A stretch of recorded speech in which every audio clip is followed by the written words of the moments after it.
Hello, I am Tessa Rickard, a nutritionist passionate about helping you to eat joyfully and digest like a pro.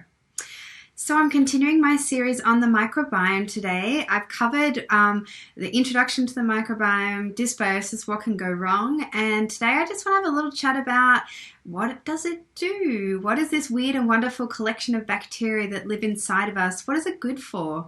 It's often referred to as the second brain or an essential organ, and considering that it's not actually made up of human cells, it's not part of us, it's just crazy to think how important it is for our human health. And I know you're thinking, Tess, hang on, so we've got a non-human entity living inside of us performing really important functions for our health. Yes, I know, it is pretty sci-fi and rock and roll. It's also pretty awesome to study. I love looking at everyone's different microbiomes and really getting into the nitty-gritty details and the bacteria. And some of the functions that it performs are pretty cool, and I think they might surprise you a bit.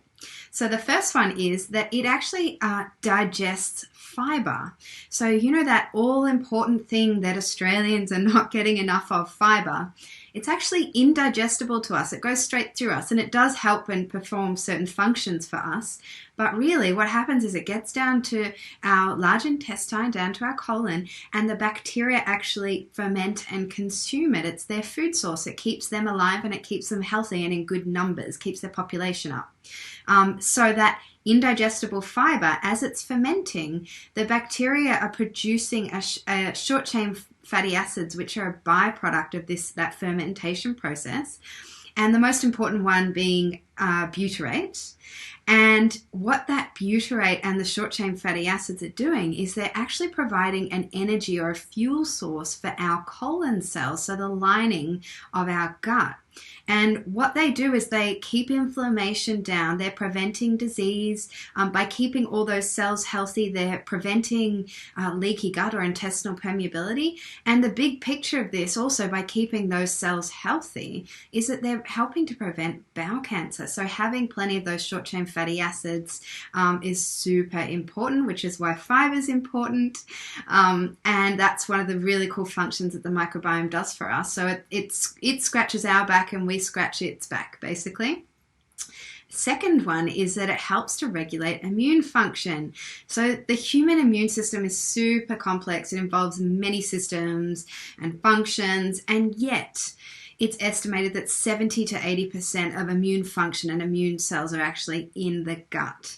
And how it works is the microbiome actually communicates and interacts with the immune cells.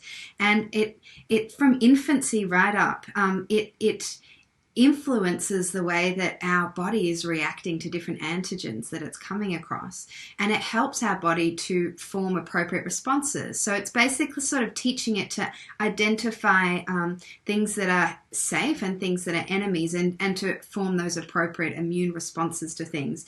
And it's really interesting as a side note that when there's a breakdown in this function in the immune cells in the gut, that's often when the certain proteins from the food that we're eating can actually become food intolerances, and we can start reacting to those proteins, because what's happening is our immune cells are incorrectly identifying these proteins as a threat and mounting an immune response to them.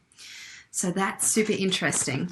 Now, the third thing that our microbiome does for us is it actually synthesizes quite a few different vitamins for us. I bet you didn't know that. So thiamine B1, folic acid B9, biotin B7, riboflavin B2, pantothenic acid B5 are all synthesized in the gut by the microbiome. Super interesting. Yes, we still need to consume them as well. That it doesn't provide all of our daily needs, but vitamin K is another one that the microbiome synthesizes, and it actually produces quite a lot of vitamin K, quite a lot towards our daily needs, which is pretty awesome. Now, the last thing I'm going to talk about today is so crazy. I think it'll totally knock your socks off. The microbiome and some of the cells in the gut lining actually manufacture neurochemicals for us, including the really important neurotransmitters like GABA, dopamine, and serotonin. Can you guess how much of our serotonin is produced by the microbiome in our gut? It's up to 95%. That's crazy. And I'm going to do a video on the gut-brain axis, another time, because it's a whole nother fascinating topic, because I think you'll be amazed at how much the health of your gut and microbiome can actually influence your neural development, your brain chemistry, and your mood. It's insane. And I think everyone's always asking, well, why aren't we treating the gut to treat a depression and things like that? Well, I think it is coming. The research isn't quite there yet. It's all still very new. And if you watch my first video, you'll understand why the research is all just really starting to come out now, because of the different ways that we've been analyzing the microbiome. So that's it for today. Thanks for joining me. Please share or tag your friends or anyone you think might benefit from this information, and I'll see you next week.